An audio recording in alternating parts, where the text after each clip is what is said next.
नमस्कार प्रेक्षक हो, सह्याद्री वाहिनीच्या आरोग्य संपदा या कार्यक्रमामध्ये मी डॉक्टर प्रतिभा माने तुमचे मनापासून स्वागत करते। प्रेक्षक हो, प्रसूती म्हणजेच बाळंतपण ही प्रत्येक स्त्रीच्या आयुष्यातील अत्यंत आनंददायी, तितकीच कष्टदायक आणि एक वेदनादायक स्थिती असते। निसर्गाकडून मिळालेल्या मातृत्वाच्या दानाची चीज करून निसर्गालाच परत आपला अंश प्रदान करणे हे काम फक्त एक माताच करू शकते। प्रेक्षक हो, स्त्री शरीर हे एक अत्यंत गुंतागुंतीचे मशीन आहे आणि या मशीनमध्ये सातत्याने बदल घडत असतात। वयात येताना, गर्भधारणा झाल्यानंतर, पाळी आल्यानंतर आणि पाळी जाताना, त्याचप्रमाणे प्रसूतीनंतर आणि उतार वयामध्ये स्त्री शरीरामध्ये नेहमी चेंजेस होत असतात आणि या चेंजेसच्या मागे जर प्रधान सूत्रधार किंवा प्रमुख सूत्रधार कोण असेल तर ते म्हणजे स्त्री शरीरामध्ये स्त्रवले जाणारे हार्मोन्स। आणि मग प्रसूती काळामध्ये किंवा गर्भधारणा झाल्यानंतर जी स्त्री शरीराची अत्यंत महत्त्वाची अवस्था असते, गर्भधारणेमध्ये वाढलेले हार्मोन्स 9 महिने हे हार्मोन्स वाढत जातात आणि त्यानंतर मग प्रसूती झाल्यानंतर या हार्मोन्सची जी पातळी असते ती हळूहळू कमी व्हायला लागते आणि मग या हार्मोन्सच्या बदलांचा परिणाम स्त्री शरीरावर दिसायला लागतो, तिच्या शारीरिक, मानसिक आणि भावनिक आरोग्यावर दिसायला लागतो। मग ह्या सुतिका काळामध्ये कोणकोणते बदल होतात, कोणते आजार व्हायचे चान्सेस असतात, त्याचप्रमाणे सुतिका काळामध्ये जर हे आजार झाले तर त्याची काळजी कशी घ्यावी या सगळ्यांची माहिती आपण आजच्या भागामध्ये घेणार आहोत। प्रेक्षक हो, आजचा आपला विषय आहे प्रसूती पश्चातचे अंतःस्राविकी आजार म्हणजेच डिलिव्हरी नंतर होणारे हार्मोन्सचे आजार। प्रेक्षक हो, आजचा आपला विषय आहे प्रसूती पश्चातचे अंतःस्राविकी आजार म्हणजेच डिलिव्हरी नंतर होणारे हार्मोन्सचे आजार। आणि या विषयावर मार्गदर्शन करण्यासाठी आज आपल्या स्टुडिओमध्ये आलेले आहेत KM हॉस्पिटलचे प्रसिद्ध एंडोक्रायनॉलॉजिस्ट डॉक्टर तुषार बंडकर सर। नमस्कार सर। सह्याद्री वाहिनीच्या आरोग्य संपदा कार्यक्रमामध्ये मी तुमचे मनापासून स्वागत करते। प्रेक्षक हो, सरांच्या याच्या अगोदरही आपल्या कार्यक्रमामध्ये बरेचसे प्रोग्राम झालेले आहेत, तरी पण मी सरांचा परिचय करून देते। डॉक्टर तुषार रामकृष्ण बंडकर सर, आपण सेठ GS मेडिकल कॉलेज व KM हॉस्पिटल मुंबई येथे अंतःस्राविकी विभागामध्ये म्हणजेच एंडोक्रायनॉलॉजी डिपार्टमेंटमध्ये HOD प्रोफेसर या पदावर कार्यरत आहात। सरांचे MBBSचे शिक्षण सेठ GS मेडिकल कॉलेज व KM हॉस्पिटल मुंबई येथून झालेले आहे। सरांनी MD जनरल मेडिसिनचे शिक्षण ग्रँट मेडिकल कॉलेज मुंबई येथून आणि DM म्हणजे डॉक्टरेट ऑफ मेडिसिन सरांनी अंतःस्राविकी शास्त्र म्हणजेच एंडोक्रायनॉलॉजी या विषयामध्ये सेठ GS मेडिकल कॉलेज व KM हॉस्पिटल मुंबई येथून केलेले आहे। सरांचे डॉक्टर ऑफ मेडिसिन म्हणजेच DM ही डिग्री 2005 साली झालेली आहे आणि सरांना या विषयातला एकूण 20 वर्षांचा प्रदीर्घ अनुभव आहे। सरांचा क्लिनिकल ट्रायल व रिसर्च या क्षेत्रामध्ये प्रदीर्घ व सखोल अभ्यास आहे। सरांनी डायबिटीज, किडनीचे आजार, हृदयाचे आजार, स्त्रियांमधील हाडांचे आजार यांसारख्या अनेक आजारांवरती संशोधनात्मक कार्य केलेलं आहे। इंटरनॅशनल आणि नॅशनल स्तरांवर झालेल्या 70 वेगवेगळ्या आजारांच्या संशोधनात्मक कार्यामध्ये सरांनी इन्व्हेस्टिगेशन म्हणून काम पाहिलेले आहे।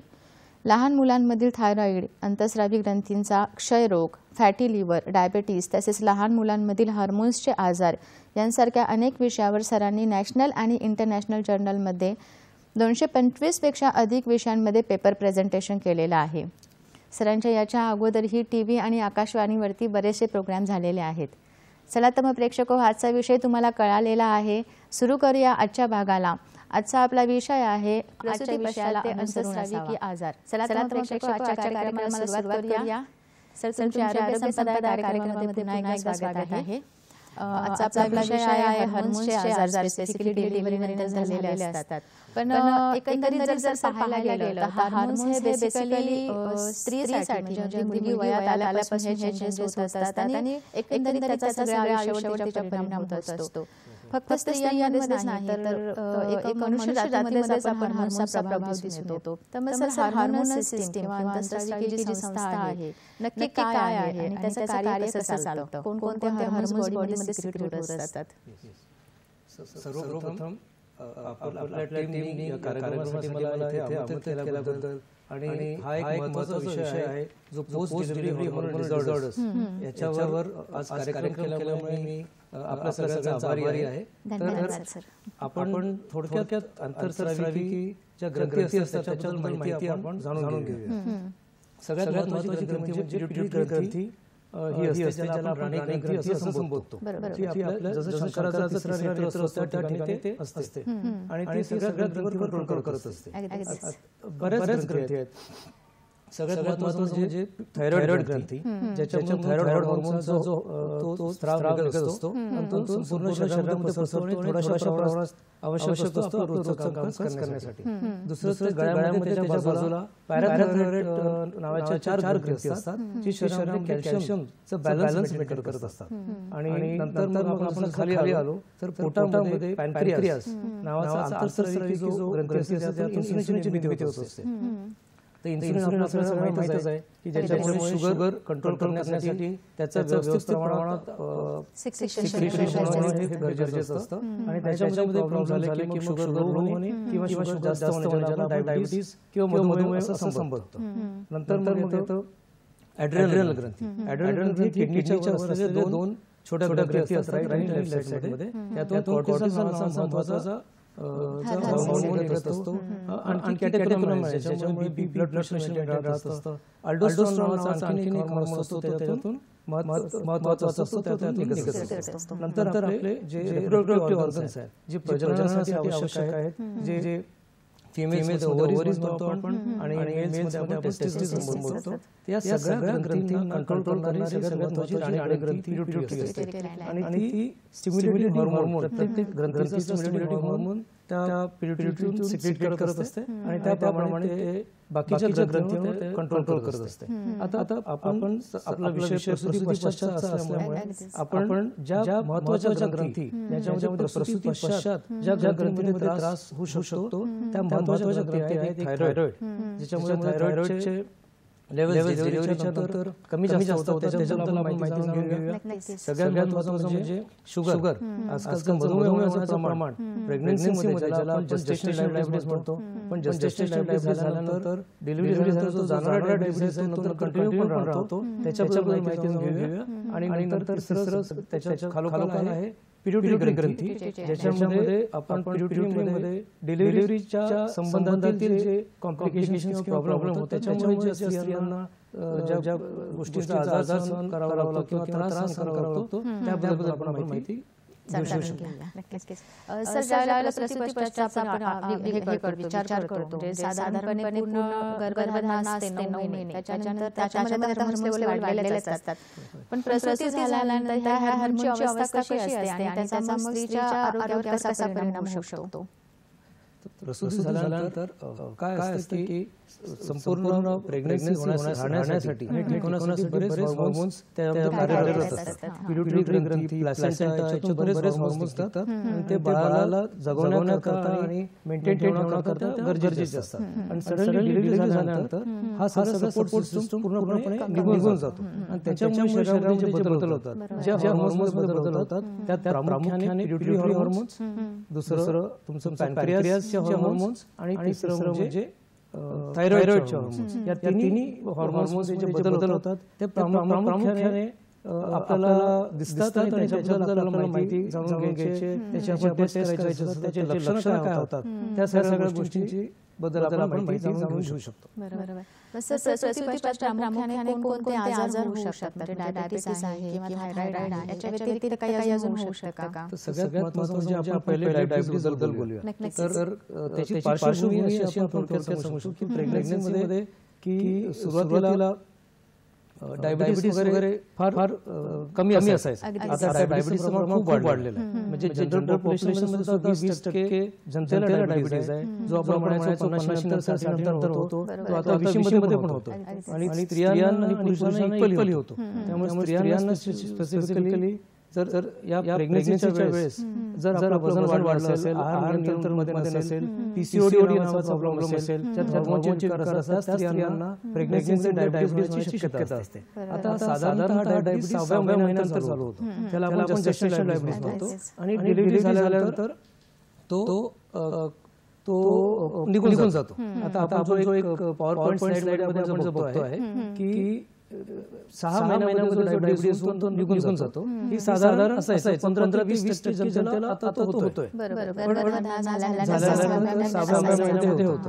तर आता असं लक्षात आलं की इव्हन आफ्टर डिलिव्हरी प्रसूती पश्चात जो जाणारा डायबिटीस जात नाही आणि तो कंटिन्यू राहतो किंवा तो लगेच पहिल्या 5 वर्षांमध्ये तो 50% स्त्रियांमध्ये भारतीय स्त्रियांमध्ये आता दिसून येतोय ज्यांना डायबिटीस झालेला असतो. तर याच्यामध्ये बऱ्याच कारणं आहेत जे आपण जाणून घेण्याचा प्रयत्न करूया. तर त्यात काय असं होतं की सुरुवातीला मुलींचं वय लग्नाच्या वेळेस थोडं कमी असायचं. 18-19 वर्षी लग्न व्हायचे. नंतर त्यावेळेस वजन असायचं 45-50 किलो. तर त्यावेळेस अंडर न्यूट्रिशनचा कन्सेप्ट होता आणि म्हणून डॉक्टर सांगायचे की प्रेग्नन्सीमध्ये आपण 10-15 किलो कमी वजन वाढवलं पाहिजे.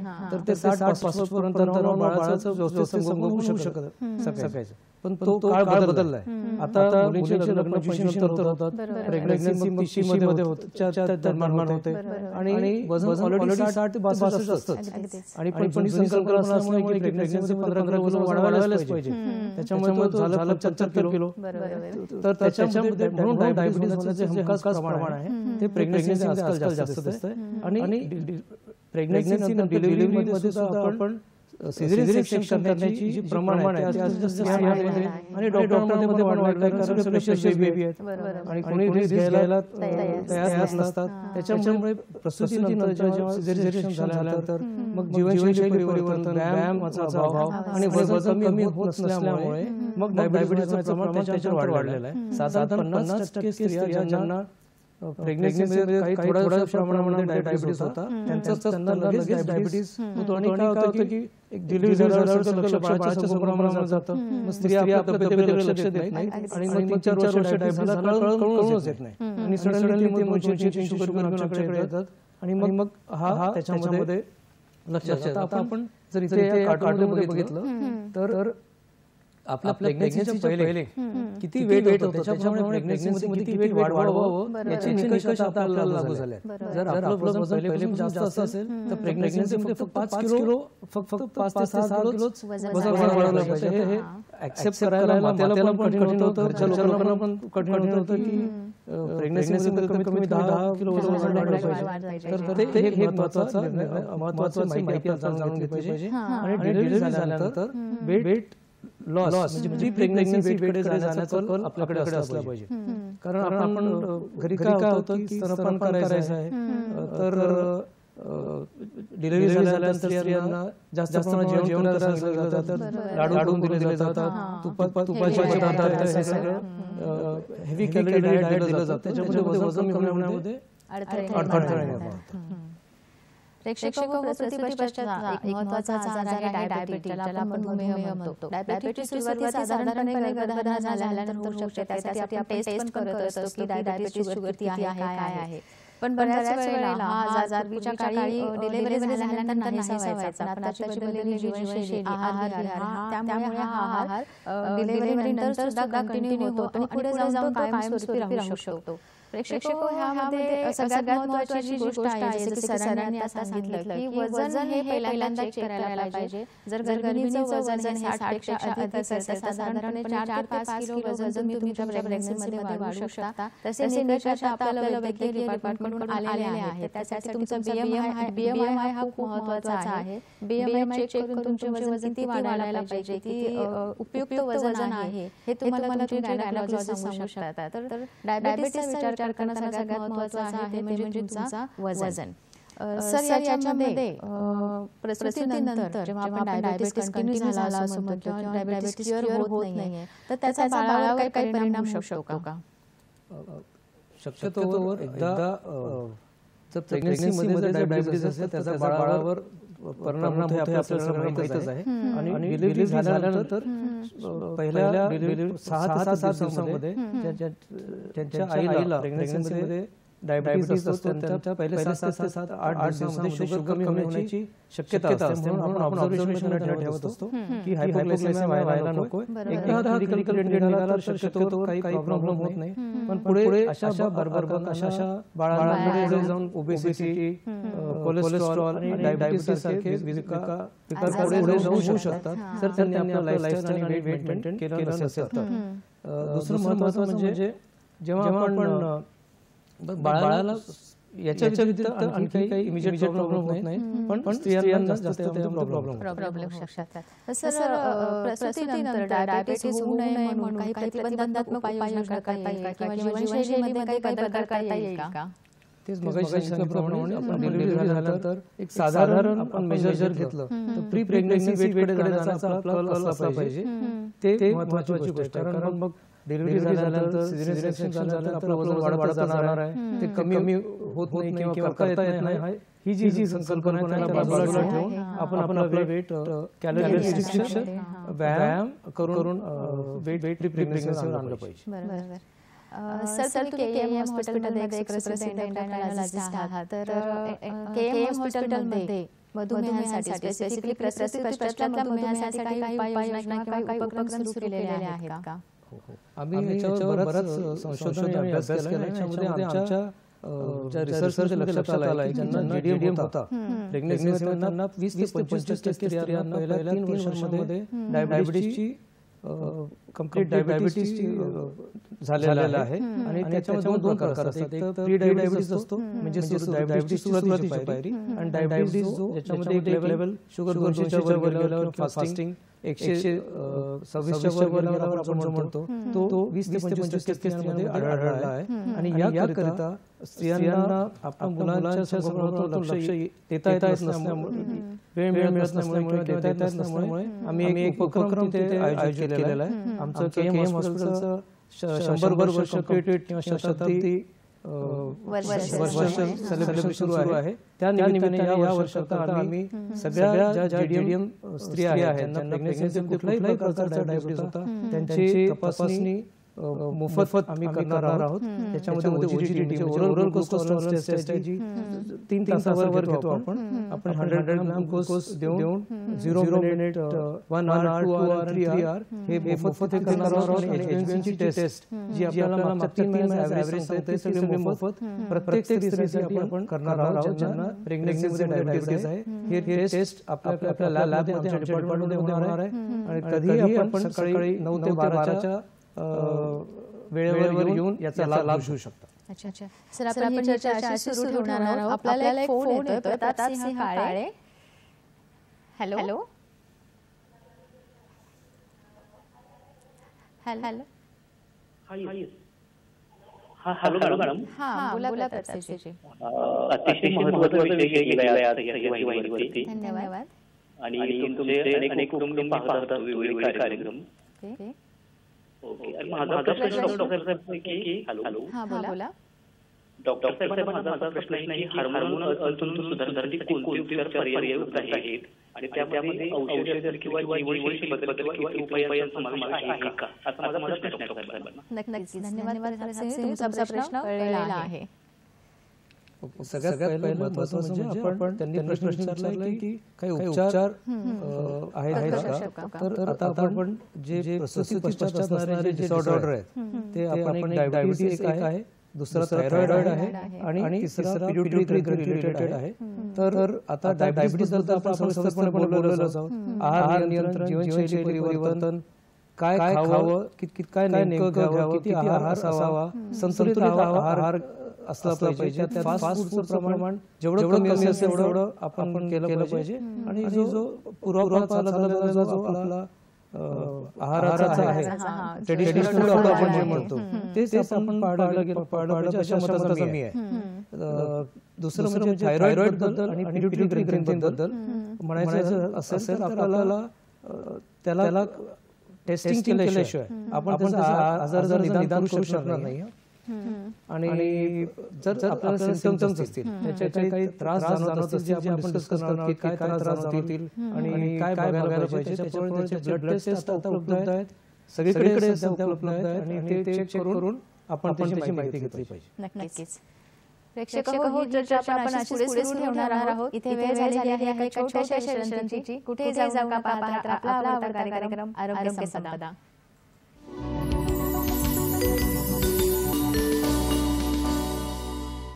तर प्रेक्षक ब्रेक नंतर तुमचं पुन्हा एकदा स्वागत आहे आरोग्य संपदा या कार्यक्रमामध्ये. आणि आज आपण बोलत आहोत प्रसूती पश्चातचे अंतःस्रावी आजार म्हणजे डिलिव्हरी नंतर होणारे हार्मोन्सचे आजार. आणि या विषयावर मार्गदर्शन करत आहेत प्रसिद्ध एंडोक्रायनॉलॉजिस्ट डॉक्टर तुषार वनगडकर सर.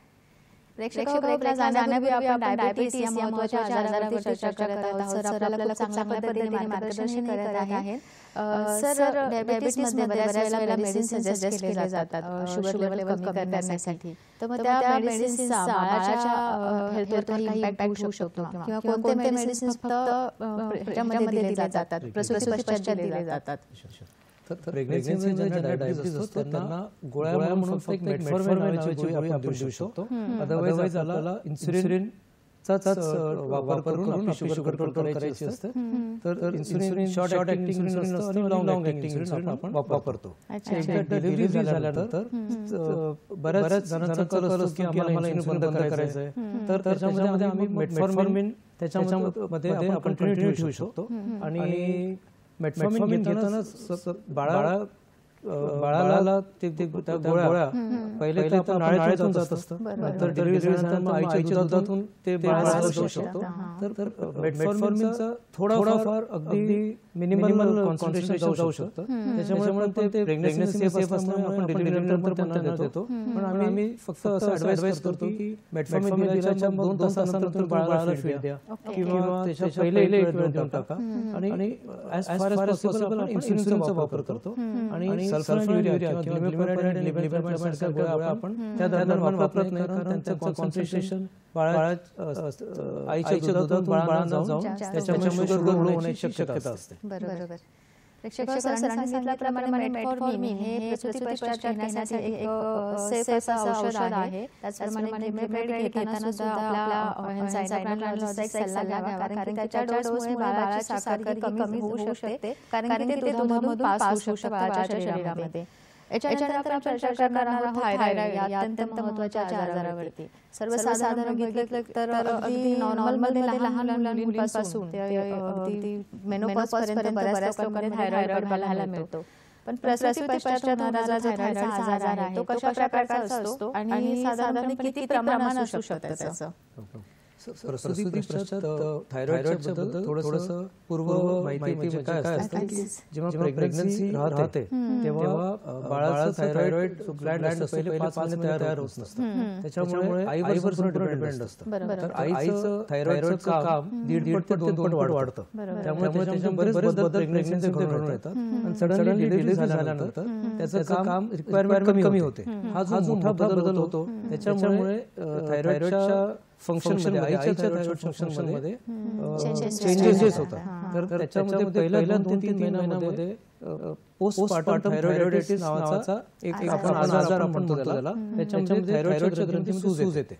तर त्याच्यामध्ये लक्षणं काय होतात की वजन कमी होणे, अँक्झायटी होणे, धडधड छाती होणे, ट्रेमर्स होणे, लूज मोशन्स किंवा डायरिया होणे, वेट लॉस होणे, डिप्रेशन सारखं अँक्झायटी सारखं होऊ शकतं. तर आपण पेशंट्स त्याकडे जास्त लक्ष देत नाही. त्यामुळे असं काही सिम्पटम्स असतात आपण थायरॉइडचा टेस्ट करून घ्यावा. सिंपल TTS नावाची आपण टेस्ट करू शकतो.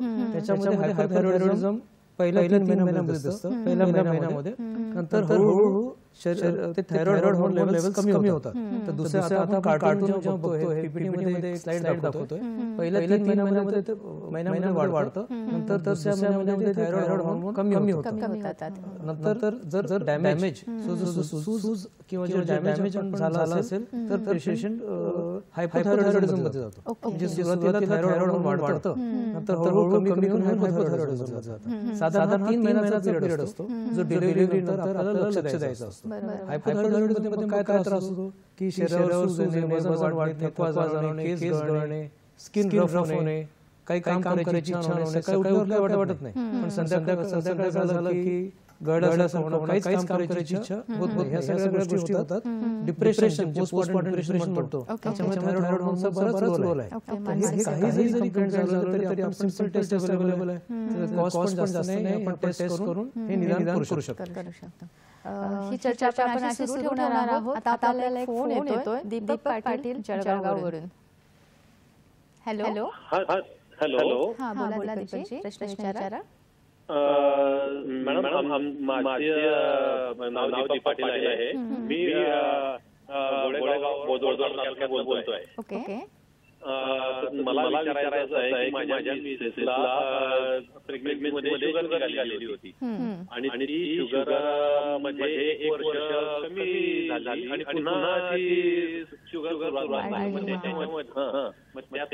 डॉक्टरांनी सांगितलं होतं की मला जर पुढचं बाळ ठेवायचं असेल तर इन्सुलिन घ्यायची, गोळ्या नाही. तर ती कंट्रोलमध्ये जर ठेवण्यासाठी त्यात अजून काही उपाय आणि प्रेग्नन्सी मध्ये पुढे काही त्रास होईल विचारायचं होतं. नक्कीच. धन्यवाद दीपकजी. आलेला आहे तुमचा प्रश्न. सर तर हा फारच महत्त्वाचा आणि सर्वसामान्यपणे तो दिसतो. आता आपण सांगितल्याप्रमाणे की डिलिव्हरी झाल्यानंतर सुद्धा 50% स्त्रियांना डायबिटीज कंटिन्यू राहतो. मग दुसरं बाळ ठेवायचं की नाही ठेवायचा हा प्रश्न निर्माण होतो. त्याकरता अगदी बेसिक ज्या गोष्टी आहेत, हे आहार परिवर्तन, जीवनशैली परिवर्तन आणि आहार नियंत्रण या दोन गोष्टीवर आधारित आहे. मी मगाशी सांगितल्याप्रमाणे वजनावर सगळं डिपेंड आहे. तर आपलं वजन प्री प्रेग्नन्सी वजन आपण जितकं लवकर घेऊन जाऊ तितकं आपलं शुगर व्यवस्थितपणे नियंत्रित होतं. कारण हे सुरुवातीची स्टेज डायबिटीज असतात. त्याच्यामध्ये आपण डायबिटीज रिव्हर्सलच्या बद्दल आजकाल बोलतोय. हे सगळं वेटशी रिलेटेड आहे आणि आपला इंडियन लोकांचा BMI आणि आपण युरोपियनशी कंपेअर करून त्यांचे निकष आपण वापरू शकत नाही. आपल्याला BMI 20च्या खाली असायला पाहिजे तरच आपल्याला हे कॉम्प्लिकेशन्स होत नाहीत. तर जेव्हा आता डिलिव्हरी झाल्यानंतर जो डायबिटीज झालाय त्यामध्ये मेटफॉर्मिन आपण डेफिनेटली वापरू शकतो. इन्सुलिन वापरू शकतो जर तुम्ही मेटफॉर्मिन घेऊन सुद्धा शुगर कंट्रोल नसेल. पण जर आहार नियंत्रण केलं आणि वजन आपलं आता ॲव्हरेज स्त्री महाराष्ट्रीयन स्त्रीचं मला वेट माहिती नाही, पण साधारण 50-55 पर्यंत वेट असायला पाहिजे. 5 फूट 2 इंच 3 इंच अप्रॉक्सिमेट हाईटसाठी. तर 50-55 वेट पर्यंत जर घेऊन गेला लग्नाच्या पूर्वीचं वेट त्या बॅचसाठी तर घेऊन गेला आणि प्रेग्नन्सीमध्ये वेट मेंटेन ठेवलं तर आपल्याला शुगर कंट्रोल करण्यामध्ये व्यवस्थित होईल. पण मेटफॉर्मिन घेऊन शुगर कंट्रोल नसेल तर मात्र आपल्याला इन्सुलिन घ्यावं लागेल. आपण थायरॉइड बद्दल चर्चा करत आहोत. तर साधारणपणे हायपरथायरॉइड हा जो आजार आहे, तुम्ही बोलले की प्रसूती पश्चात प्रामुख्याने जाणवतो. तर हायपरथायरॉइडची लक्षणे कशी असतात आणि त्याच्यासाठी काय चिकित्सा केली जाते?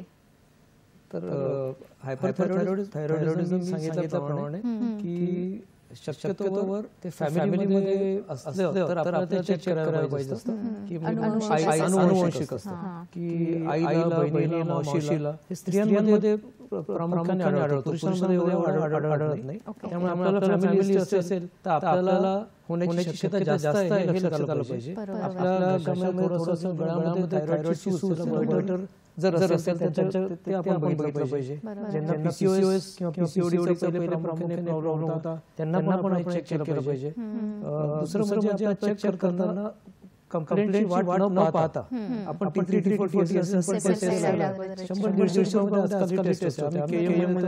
त्याला 100 रुपये टेस्ट करून देतो. पण बाहेर सुद्धा फार जास्त महाग नाही आहे आणि ही टेस्ट केली की आपल्याला त्याचं निदान येतं.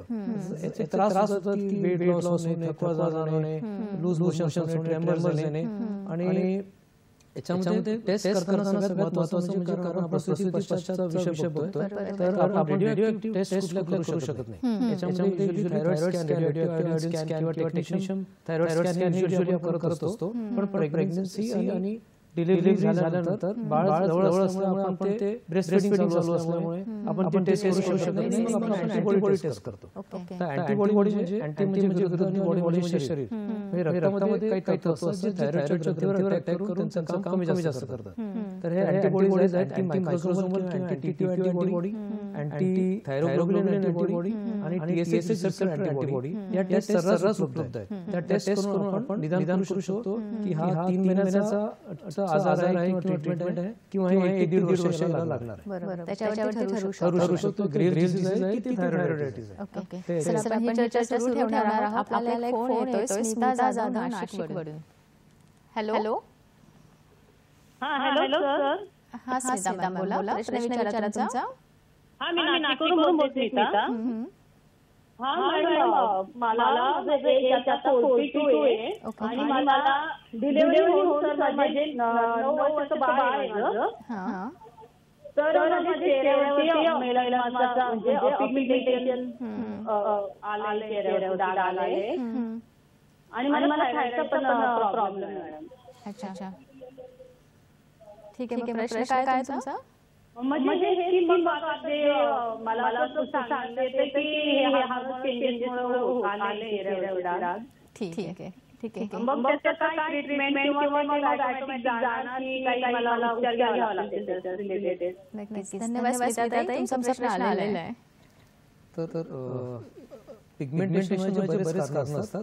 लोकल स्किन रिलेटेड प्रॉब्लेम पण असतो आणि आतमध्ये वेगवेगळ्या प्रकारचे स्किनचे प्रॉब्लेम्स होतात ज्याला आपण SLE सारखं, कारण ज्यांना थायरॉइडचा प्रॉब्लेम असतो त्यांना वेगळ्या ऑटोइम्युन डिसीजेस होण्याची शक्यता असते. तर SLE नावाचा आणखी एक प्रॉब्लेम असतो जे ब्लड टेस्ट मधून आपल्याला लक्षात येतो. कधी कधी हार्मोन्स जर अनियमिततेमुळे पिगमेंटेशन येऊ शकतं, त्यासाठी हार्मोन्सची लेवल चेक केली पाहिजे.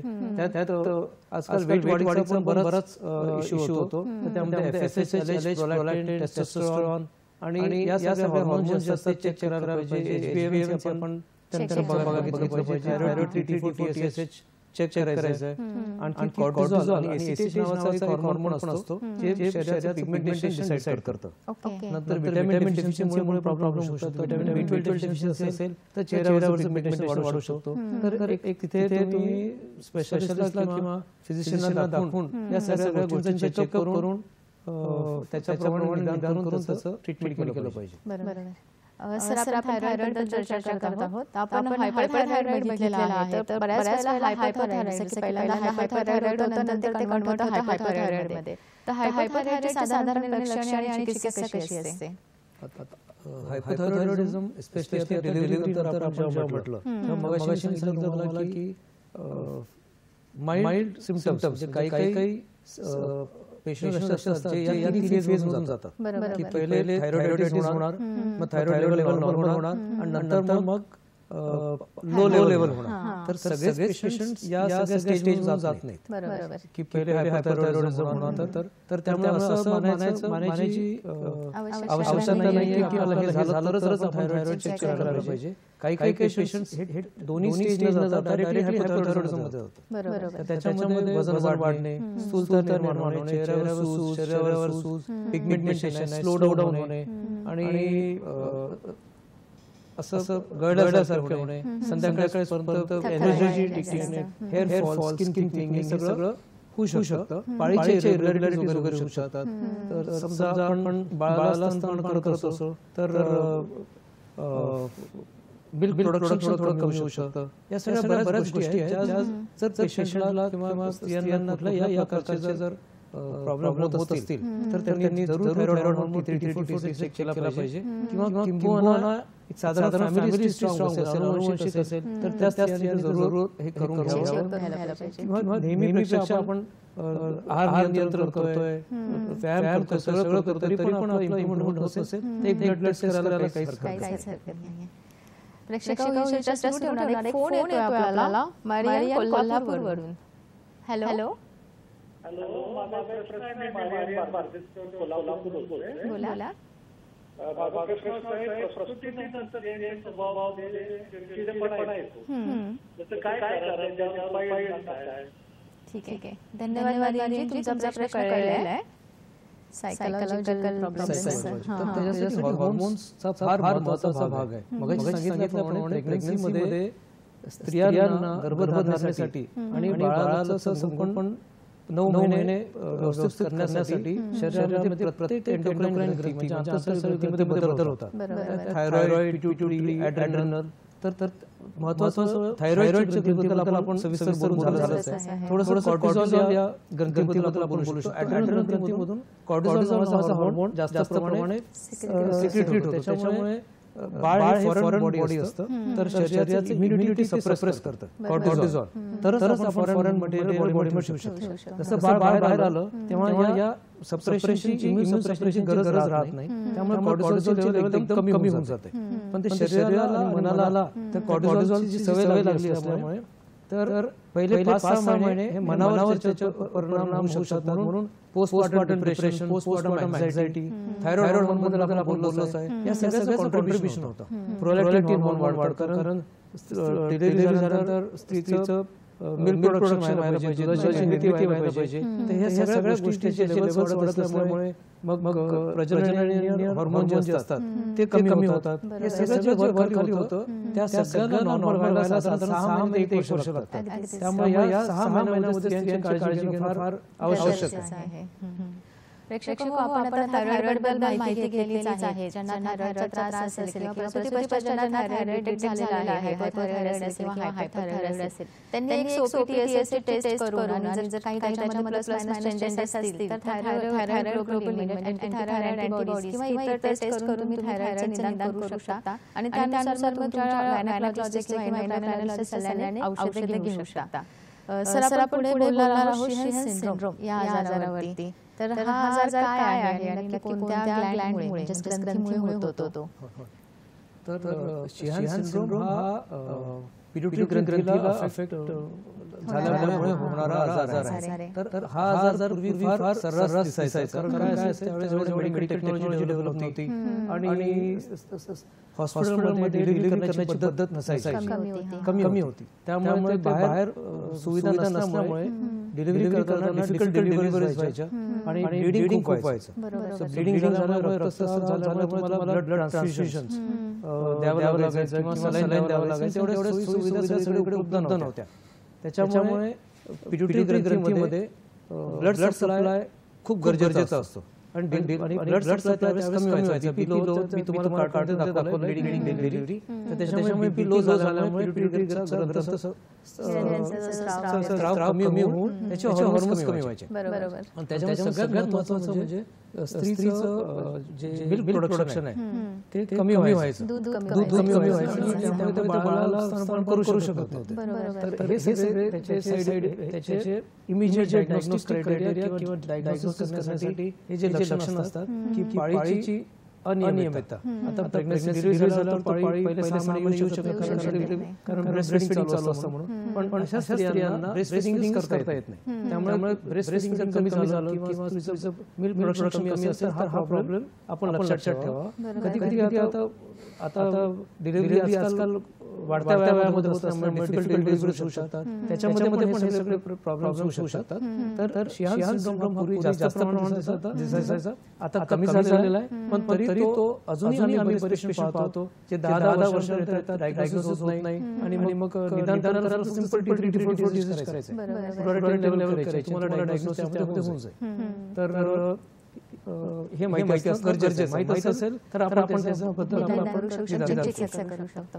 प्रेक्षक बऱ्याच वेळेला दूध न येणं म्हणजे स्त्रीला आहार कमी पडणं आहे किंवा बाकीचं काहीतरी आहे अशा भ्रमात न राहता जर दूध कमी झालं किंवा तसेच मानसिक काही जर लक्षण दिसत असतील तर पटकन जाऊन शिहन सिंड्रोम या आजाराची टेस्ट करून घ्यावी की जेणेकरून तुम्ही डायग्नोस करू शकता की नक्की कशामुळे दूध कमी झालेलं आहे आणि त्यानुसार मग आपण चिकित्सा करू शकतो. प्रेक्षक ही चर्चा अशी सुरू ठेवणार आहोत. इथे वेळ झालेली आहे एका छोट्याशा विश्रांतीची. कुठे जाऊ नका, पाहता आपला आवडता कार्यक्रम आरोग्य संपदा.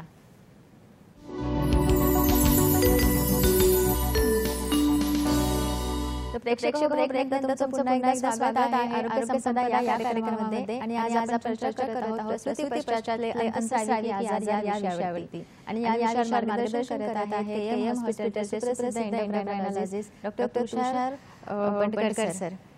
सर, आपण आता वेगवेगळ्या आजारांबद्दल बोललेलो आहोत. तर याच्यामध्ये आपण डायबिटीस घेतला, थायरॉइड घेतला, त्याचप्रमाणे पिट्युटरी ग्रंथीचे जे आजार आहेत ते बघितले. पण सगळ्या आजारांमध्ये वेगवेगळ्या टेस्ट कराव्या लागतात. तर ह्या टेस्ट साधारणपणे डिलिव्हरी झाल्यानंतर कोणत्या दिवसासाठी किती दिवसांनी कराव्या लागतात? तर आता आपण बघितलं की डिलिव्हरी झाल्यानंतर 3 मेजर आजार आहेत. त्या पिट्युटरी ग्रंथी, पॅनक्रियास आणि थायरॉइड. या तिघांचं जास्तीत जास्त पेशंट आम्ही बघतो.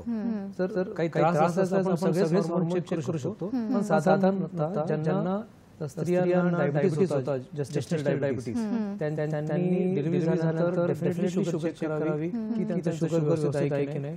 पण साधारण 3 ते 4 महिन्यानंतर आपण OGTT म्हणजे ओरल ग्लुकोज टॉलरन्स टेस्ट किंवा HbA1c ही तपासणी करून आपल्याला डायबिटीस किंवा प्री डायबिटीस, कारण प्री डायबिटीस असेल तर ते सुरुवात झाली आहे त्याच्यामध्ये आपल्याला कंप्लेंट्स पण होत नाही. त्यामुळे प्री डायबिटीस बघणं गरजेचं आहे आणि ज्यांची शुगर हाय असेल त्यासाठी डायबिटीसचे लेवल्स ते शुगर बघणं गरजेचं आहे. तर हे 3 महिन्यानंतर साधारण चालू करू शकतो.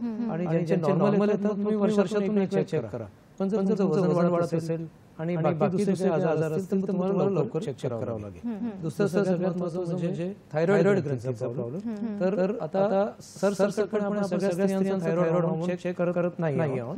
पण ज्यांना प्रेग्नन्सीमध्ये थायरॉइडमध्ये फ्लक्च्युएशन झाले किंवा ज्यांना अनुवंशिक आहे, ज्यांच्या घरी म्हणजे आईला मावशीला म्हणजे फिमेल्सना थायरॉइडचा असेल तर त्यांनी डेफिनेटली 3 महिन्यानंतर भले त्यांना त्रास हो किंवा त्यांना काही कंप्लेंट्स असो किंवा नसो त्यांनी ते T3-T4 चेक करावा. ते जर नॉर्मल असेल तर तुम्ही वर्ष किंवा 1.5 वर्षात आपण परत रिपीट करू शकतो आणि कंप्लेंट असेल तर आपण कधी तो करू शकतो. तिसरं आपण पिट्युटरी ग्रंथीबद्दल म्हटलं आहे. तर आपण शिहान सिंड्रोमबद्दल म्हटलं आहे. त्याच्यामध्ये जे कंप्लेंट्स आहेत त्याच्यामध्ये दुधाची निर्मिती कमी होते, पाळी अवेळी जाते, तर त्याच्याकरता थायरॉइड टेस्ट असतात. प्रोलॅक्टिन नावाची टेस्ट असते. त्याच्यामध्ये आपल्याला कळतं की ते आहे की नाही.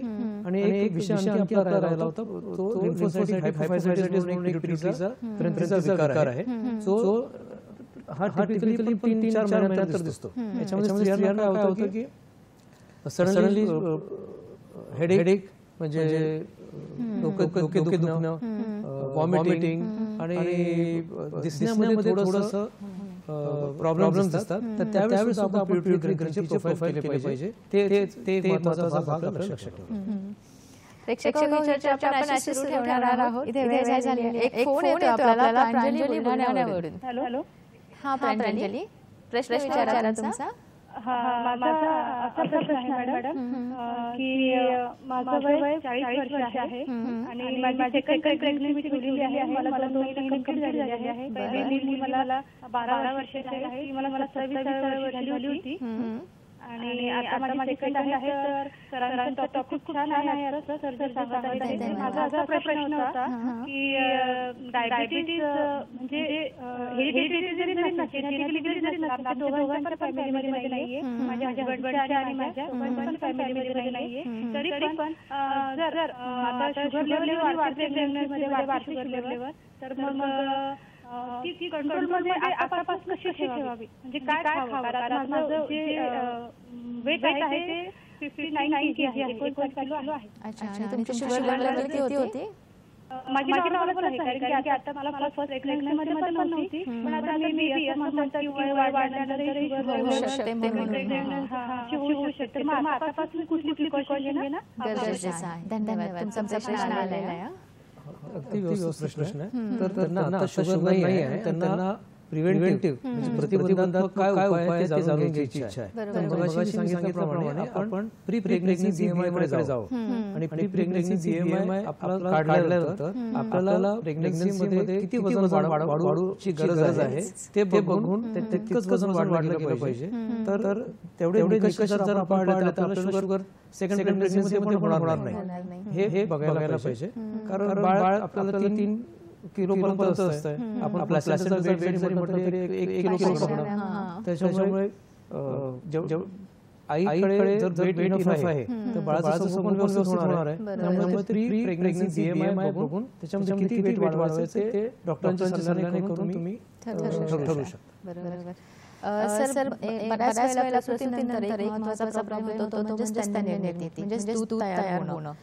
तर नॉर्मल लेडीजमध्ये किंवा काही प्रमाणामध्ये डायबिटीस असेल किंवा थायरॉइड असेल तर त्याचा दुधावरती बऱ्याच वेळेला परिणाम होतो. तर मग स्तननिर्मिती म्हणजे दूध तयार होणे आणि हार्मोन्स याचं काही रिलेशन असू शकतं का? डेफिनेटली. कारण हॉर्मोन्सची गरज लेवल्स आपल्याला मिल्क प्रोडक्शनसाठी लागणारच आहे. सगळ्यात महत्त्वाचा हॉर्मोन म्हणजे प्रोलॅक्टिन हॉर्मोन आहे, जो आपल्या पिट्युटरी ग्रंथीतून निघत असतो. आणि या सगळ्यांचं काम समन्वयाने सगळ्या हॉर्मोन्सच्या चाललेलं असतं. थायरॉइड हॉर्मोन आहे, ग्रोथ हॉर्मोन आहे, प्रोलॅक्टिन आहे, इस्ट्रोजन, प्रोजेस्टेरॉन, या सगळ्या जे हॉर्मोन्स आहेत या सगळ्यांच्या समन्वयाने मिल्क प्रोडक्शन होत असतं. सगळ्यात महत्त्वाचं म्हणजे प्रोलॅक्टिन हे एक महत्त्वाचं हॉर्मोन आहे जे आपल्याला स्त्रीच्या स्तननिर्मितीसाठी मिल्क प्रोडक्शन गरजेचं असतं आणि त्यामुळे जर कधी याच्यामध्ये काही विकार होत असल्यास मिल्क प्रोडक्शन व्यवस्थित होत नसल्यास आपण ही लेवल टेस्ट केली तर आपल्याला त्याचं निदान वेळेवर होऊ शकतं. बरोबर.